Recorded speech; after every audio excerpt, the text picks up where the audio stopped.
Hai semua, sedikit info ya, cuplikan video ini hanya sebagai ilustrasi, jadi tidak selalu sama dengan spoiler yang dibahas. Selamat menonton.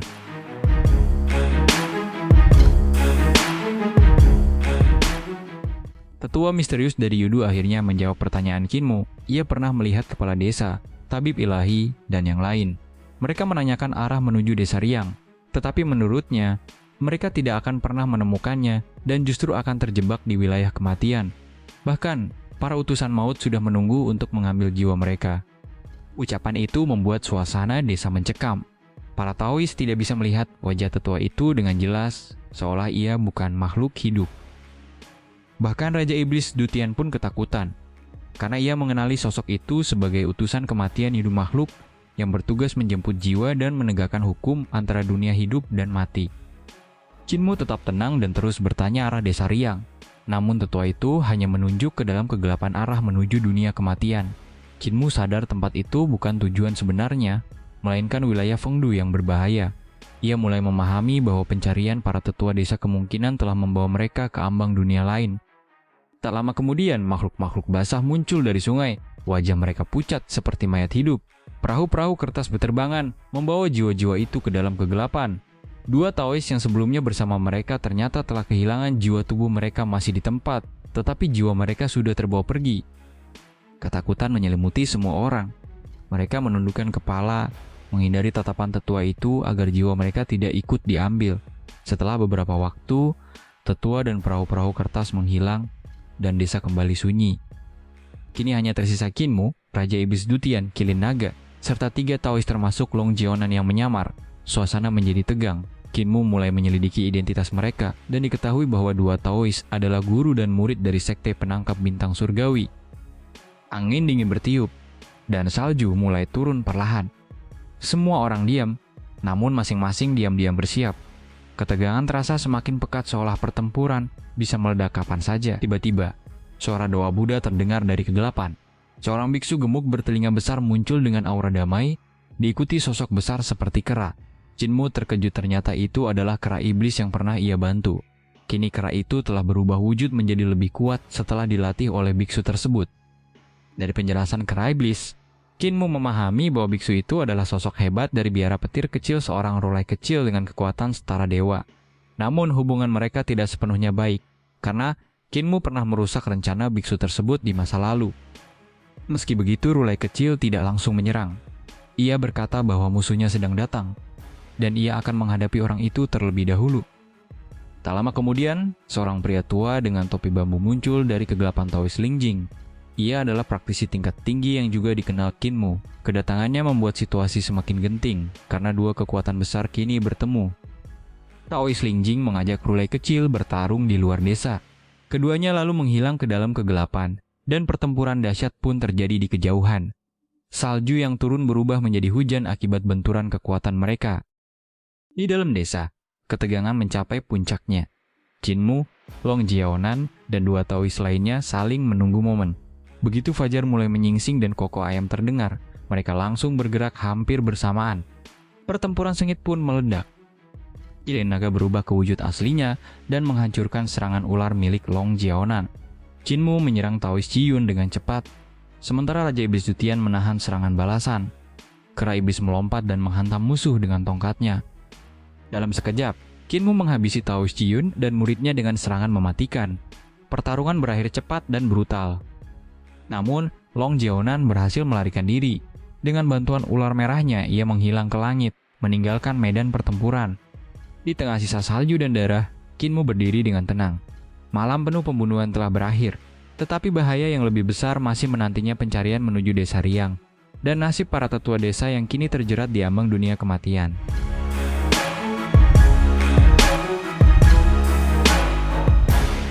Tubuh Taois Ciyun dan Taois Shaoyuan tergeletak tak bernyawa setelah pertempuran sengit. Kinmu menyarungkan pedangnya dan menatap ke arah pelarian Long Jionan yang sudah jauh menghilang. Ia menghela napas. Wanita itu memang licik dan cepat, sulit untuk dikejar. Namun kini ia sendirian, ancamannya jauh berkurang. Kemenangan Kinmu bukan tanpa alasan. Kerjasama tim menjadi kunci. Raja Iblis Dutian menahan serangan pedang Taois Ciyun dengan 8 lengannya, memberi celah bagi Kinmu untuk mendekat. Kera iblis memanfaatkan kekuatan luar biasa dan tongkat Hakhara untuk menguncang lawan. Sementara kilin naga menekan ular merah milik Long Jiaonan. Kombinasi ini membuat Qinmu mampu menghabisi musuh dalam satu serangan cepat. Meski begitu, Qinmu tidak mengejar Long Jiaonan. Ia tahu risikonya terlalu besar. Setelah berpisah dengan kera iblis yang kini menyebut dirinya Kong dan memilih melanjutkan latihan bersama Rulai kecil, Qinmu kembali fokus pada tujuan utama, menemukan para tetua desa. Ia melanjutkan perjalanan ke dalam reruntuhan besar bersama kilin naga dan Raja Iblis Dutian. Semakin jauh semakin berbahaya wilayahnya. Namun berkat pengalaman sejak kecil, Qinmu mampu mengenali wilayah makhluk aneh dan menghindari konflik. Dalam perjalanan menuju gerbang surgawi timur, kilin naga mencium bau darah. Mereka mengikuti jejak tersebut dan menemukan Taoist Lingjing dalam kondisi terluka parah, bersandar di pohon dan hampir tak mampu bergerak. Qinmu segera membantu. Dengan keterampilan tabib ilahi, ia membersihkan luka, memberikan air liur naga untuk penyembuhan luar, serta meracik pil roh di tempat untuk memulihkan luka dalam. Keahliannya membuat kondisi Taoist Lingjing cepat membaik. Taoist Lingjing terkesan dan bahkan menawarkan Qinmu menjadi muridnya, namun Qinmu menolak karena statusnya sebagai pemimpin sekte iblis surgawi. Setelah berbincang, Lingjing mengungkap bahwa ia bertarung sengit dengan Rulai kecil. Keduanya sama-sama terluka parah. Saat Qinmu menunjukkan potret para tetua, Taoist Lingjing mengenali salah satunya, kakek bisu. Ia melihatnya memasuki wilayah terlarang di reruntuhan besar, tempat yang sangat berbahaya. Informasi ini membuat Qinmu semakin cemas. Ketika Qinmu menanyakan tentang desa Riang, Taoist Lingjing menggeleng. Bahkan ia yang berpengalaman pun tidak mengetahui lokasi desa tersebut. Hal ini membuat Qinmu menyadari bahwa satu-satunya petunjuk tersisa adalah dunia kematian. Qinmu pun membuat keputusan berani.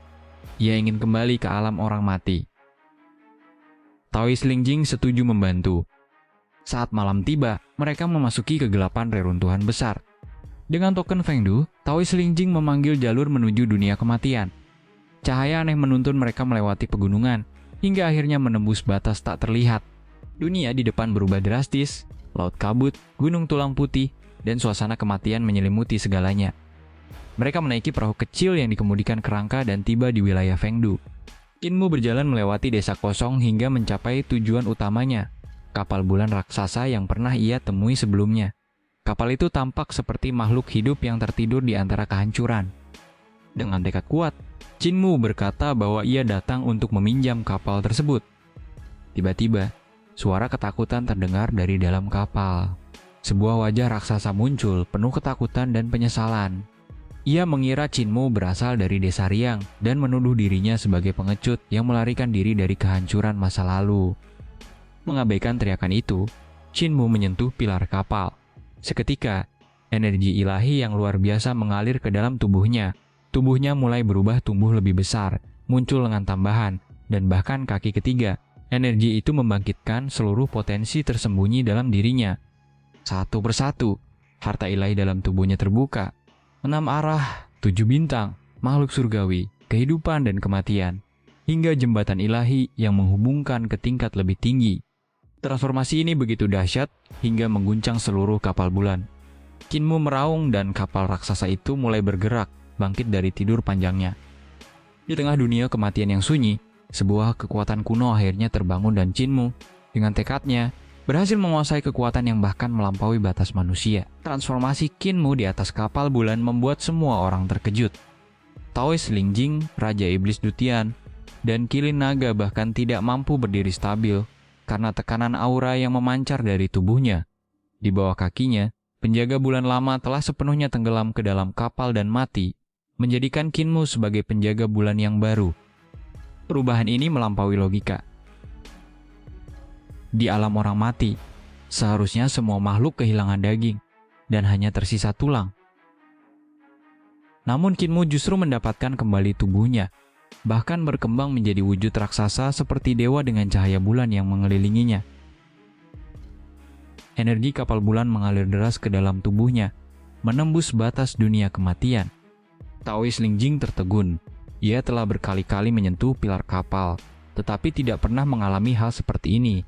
Ia menyadari bahwa hanya makhluk tertentu yang bisa menahan energi sebesar itu. Namun Qinmu jelas bukan penggembala bulan, membuat situasi ini semakin misterius. Qinmu sendiri merasakan kekuatan luar biasa mengalir di tubuhnya. Energi itu begitu besar hingga membuat kekuatan sebelumnya terasa seperti setetes air dibanding lautan. Dengan kekuatan ini, ia merasa mampu mengubah dunia. Namun kekuatan itu memiliki harga. Kakinya mulai tenggelam ke dalam kapal tanda bahwa kapal bulan sedang memakan dirinya sebagai balasan. Ia menyadari bahwa jika terlalu lama menggunakan kekuatan ini, nyawanya akan habis. Tanpa membuang waktu, Jinmu berpamitan pada Taois Lingjing dan segera menggerakkan kapal bulan. Dengan langkah raksasa, kapal itu keluar dari Fengdu dan kembali ke reruntuhan besar yang gelap. Kapal bulan bergerak dengan kecepatan luar biasa. Setiap langkahnya menempuh jarak puluhan mil, bahkan memampatkan ruang hingga memunculkan petir dan kilat. Batu-batu dari bulan yang hancur berjatuhan seperti meteor, membakar langit dan tanah di sekitarnya. Di dalam kapal, Raja Iblis Dutian mengamati dengan ngeri. Ia menyadari bahwa dunia ini jauh lebih berbahaya dari yang ia bayangkan. Artefak seperti kapal bulan menunjukkan tingkat peradaban yang sangat tinggi dan sesuatu yang mampu menghancurkannya pasti jauh lebih mengerikan. Sementara itu, Kinmu berdiri di antara pilar-pilar raksasa. Tubuhnya diselimuti cahaya bulan. Semua harta ilahi dalam tubuhnya terbuka sepenuhnya dari embrio roh, hingga jembatan ilahi bahkan melampaui batas biasa menuju tingkat yang menyerupai dewa. Liontin giok di dadanya tiba-tiba melayang dan terbang ke depan, seolah menunjukkan arah. Kinmu segera mengikuti, meningkatkan kecepatan kapal bulan agar tidak kehilangan petunjuk tersebut. Sepanjang perjalanan, monster-monster besar menyerang, tetapi semuanya hancur seketika. Kapal bulan melindas mereka tanpa hambatan, sementara petir yang menyelimuti kapal membakar musuh yang mencoba mendekat. Tiba-tiba, makhluk besar muncul dari kegelapan seekor iblis raksasa mirip, gabungan burung dan naga banjir. Raja Iblis Dutian mengenalinya sebagai Garuda. Makhluk itu menyerang dengan semburan api iblis yang memenuhi langit. Namun Kinmu tetap tenang. Di dahinya, muncul cahaya bulan yang berubah menjadi mata. Dalam sekejap, sinar putih melesat dari mata tersebut, membelah kegelapan dan menghancurkan serangan. 9 kepala iblis itu langsung terputus dan jatuh dari langit. Raja Iblis Dutian terdiam ketakutan. Ia bahkan bersumpah dalam hati tidak akan pernah menyerang dunia ini lagi. Setelah itu semua iblis mundur. Kegelapan kembali sunyi, seolah takut pada kekuatan Kinmu.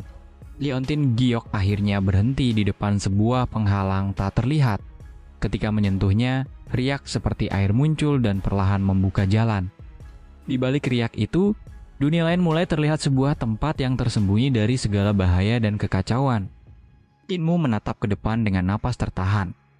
Di balik penghalang itu, akhirnya muncul tujuan yang selama ini ia cari. Desa Riang.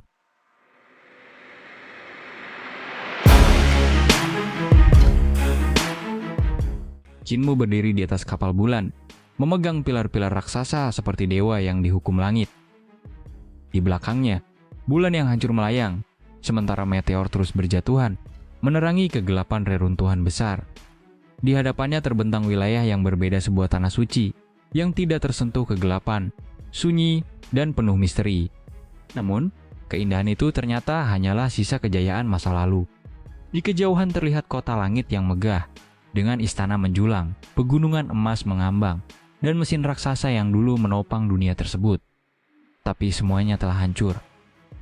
Bangunan runtuh, patung dewa rusak, dan matahari di langit bahkan telah tertelan sebagian oleh kegelapan. Kinmu terdiam. Inilah desa Riang yang ia cari, namun kini hanya tinggal reruntuhan. Kesedihan menghantamnya. Ia berlutut di atas kapal bulan, air matanya jatuh satu persatu. Tempat yang selama ini ia bayangkan sebagai rumah, tempat penuh kehangatan keluarga dan kebahagiaan, ternyata sudah lenyap. Semua harapan yang ia simpan selama ini hancur dalam sekejap. Ia menyadari kenyataan pahit ia tetaplah seorang yatim piatu yang kehilangan asal-usulnya. Raja Iblis Dutian yang melihat dari kejauhan memahami perasaan itu. Ia teringat kehancuran dunianya sendiri saat kehilangan segalanya dan hanya bisa pasrah pada takdir. Ia melihat bayangan dirinya di masa lalu dalam diri Kinmu. Namun Kinmu tidak tenggelam dalam keputusasaan. Ia perlahan bangkit dan menenangkan dirinya. Ia mengingat tujuan sebenarnya bukan mencari desa Riang, tetapi menemukan kepala desa, tabib ilahi, dan para tetua lainnya.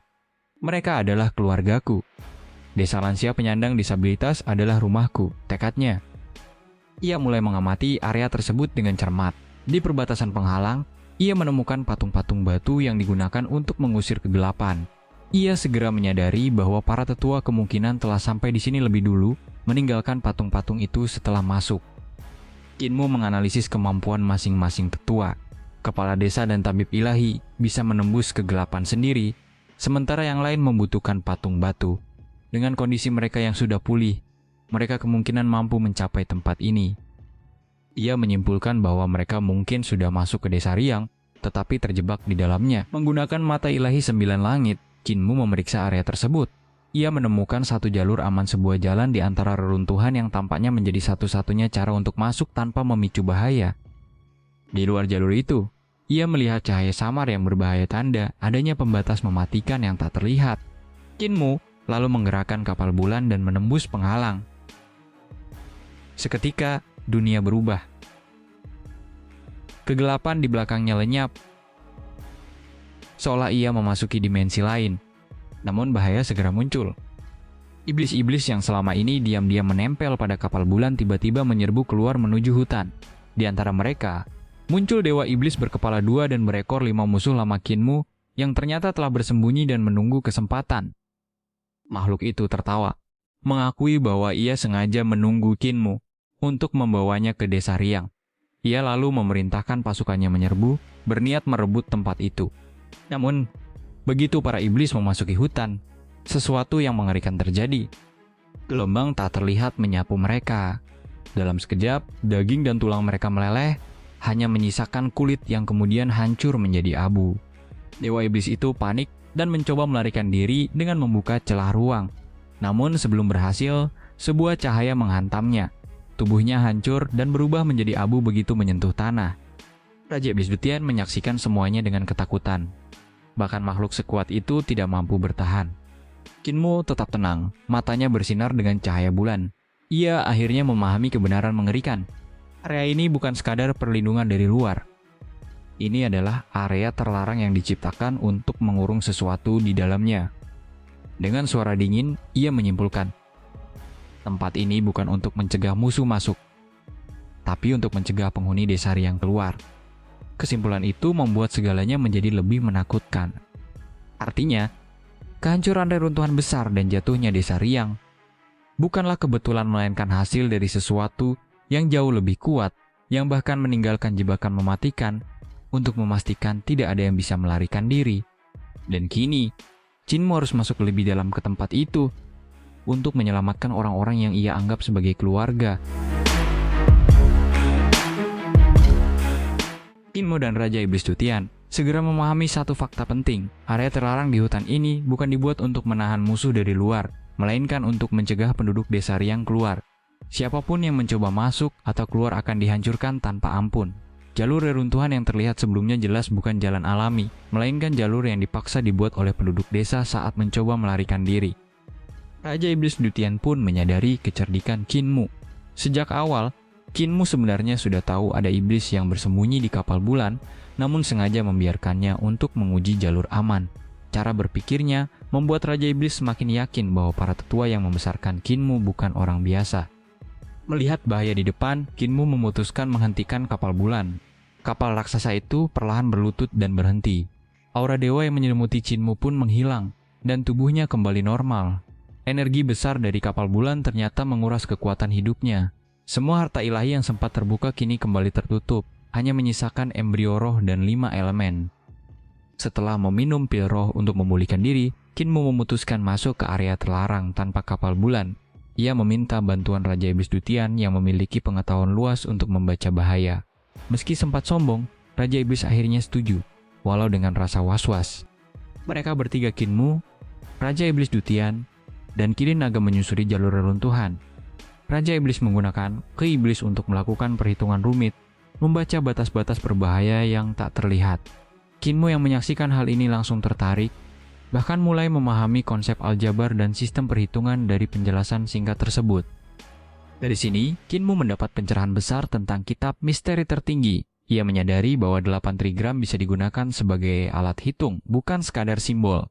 Dengan metode ini, perhitungan rumit menjadi jauh lebih mudah dipahami. Namun Raja Iblis memperingatkannya agar tidak lengah, karena sedikit kesalahan saja bisa berakibat fatal. Tak lama kemudian, mereka tiba di sebuah desa kecil yang telah menjadi reruntuhan. hanya tersisa 4 rumah yang sunyi. Di sana, Kinmu menemukan 11 makam tanpa nama. Saat memasuki salah satu rumah, ia menemukan sebuah buayan, kuda kayu, dan pakaian bayi yang dijahit dengan rapi. Di dada pakaian itu terdapat satu kata, Chin. Kinmu terdiam. Ia mengeluarkan liontin giok miliknya, yang juga bertuliskan nama yang sama. Hatinya bergetar hebat. Ia mulai menyadari bahwa tempat ini kemungkinan besar adalah rumah asalnya. Ia berjalan perlahan menyusuri rumah itu, melihat sisa kehidupan yang dulu hangat dapur, peralatan makan, dan suasana keluarga yang kini telah hilang. Di pintu, ia melihat karakter Si, tanda kebahagiaan pernikahan. Ini berarti pasangan di rumah tersebut pernah menikah dan menantikan kelahiran seorang anak. Semua petunjuk mengarah pada satu kenyataan pahit. Ia adalah anak yang seharusnya lahir dan dibesarkan di tempat ini. Namun kini, semuanya telah musnah. Tidak ada air mata yang jatuh. Air matanya telah lama mengering. Dengan hati berat, Kinmu meninggalkan tempat itu dan melanjutkan perjalanan. Mereka tiba di reruntuhan kedua, sebuah kota kecil dengan ratusan rumah dan sebuah sekolah. Dahulu tempat ini pasti penuh kehidupan. Kini hanya tersisa makam-makam sunyi. Perjalanan berlanjut ke reruntuhan berikutnya yang lebih besar. Di sana, berserakan potongan senjata roh yang hancur. Jika dibawa ke Yankang, benda-benda itu bisa membuat seseorang menjadi sangat kaya. Namun di tempat ini, semuanya hanya sisa kehancuran yang tak bernilai. Kinmu semakin yakin bahwa kehancuran desa Riang bukanlah kejadian biasa, melainkan bencana besar yang memusnahkan seluruh peradaban di dalamnya. Saat mereka terus melangkah lebih dalam, tiba-tiba terdengar suara yang sangat familiar dari kejauhan, suara marah nenek Si yang memaki para tetua lainnya. Kinmu langsung terkejut sekaligus lega. Setelah perjalanan panjang dan penuh bahaya, akhirnya ia menemukan jejak orang-orang yang selama ini ia cari.